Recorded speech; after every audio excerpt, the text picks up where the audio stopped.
Hi everyone, we have here the Poco X3 GT, the latest mid-ranger device released by Xiaomi under the Poco X series. Almost a month na after the release, but we have been receiving reports from users that they are getting poor data connection or network signal. Regardless if these are hardware issues or isolated cases, we are here to give you tips on how to possibly fix the issues and somehow understand how the network connection works. Let's get into it.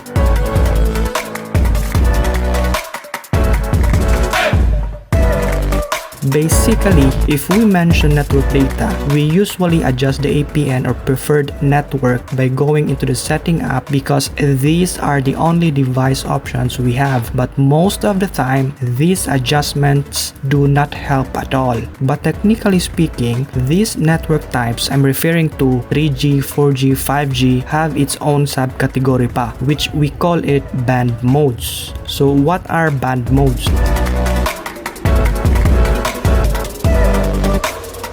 Band modes are radio frequencies na ginagamit ng network to transfer data. So in layman's term, parang TV and radio lang na may kanya-kanyang channel. So may channel na malinaw at mabilis, may channel naman na blurry at mahina. This is the reason why there are times na malakas ang data connection and times na mahina din. These are in automatic selection regardless if malakas or mahina. So the question is, how to access these band modes? Normally, these settings are kept hidden, but there is a way to access this. Just go to your dialer and type the following codes.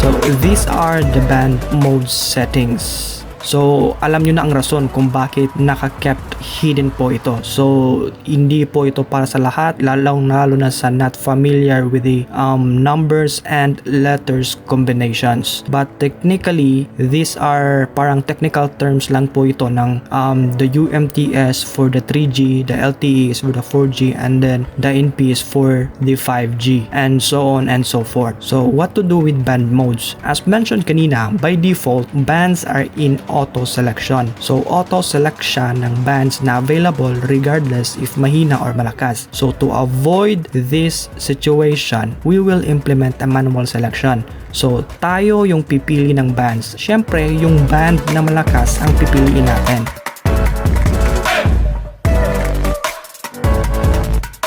The first step to do this is to identify if which band has the highest speed. The easiest way to do this is to individually select the bands and then perform a quick speed test. Just select the highest band and leave it as is to get a stable connection. So eto, naka-check lahat sila.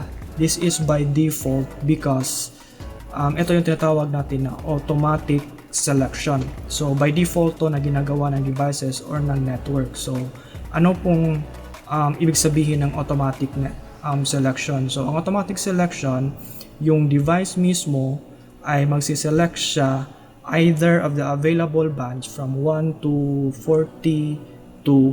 So magpapalipat-lipat lang sila sa between these bands. So sa automatic selection, check natin ang speed test niya. So sa automatic selection, wala pa tayong ginalaw. Ang ginawa lang natin is preferred LTE lang muna. Focus tayo sa LTE para mas maintindihan ninyo kung ano yung ginagawa natin dito. So sa preferred LTE, sa automatic selection, meron lang tayong 30 Mbps na data speed while around 5 Mbps sa upload speed. So let's try to implement a manual selection ng frequency band.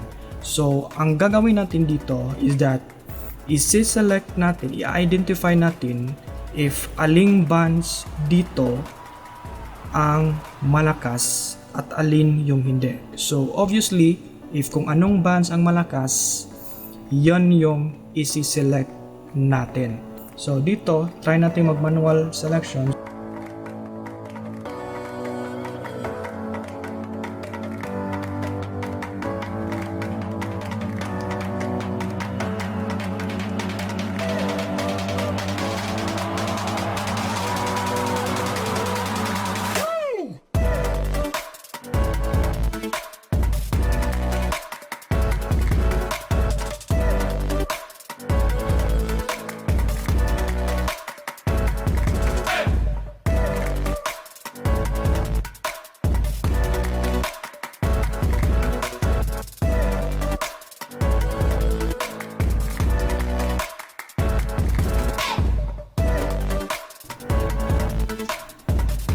So si band 40 medyo malakas siya compare ni band 41 and 42. So si 41 42 around 1 to 2 Mbps lang, while si 40 is around 93.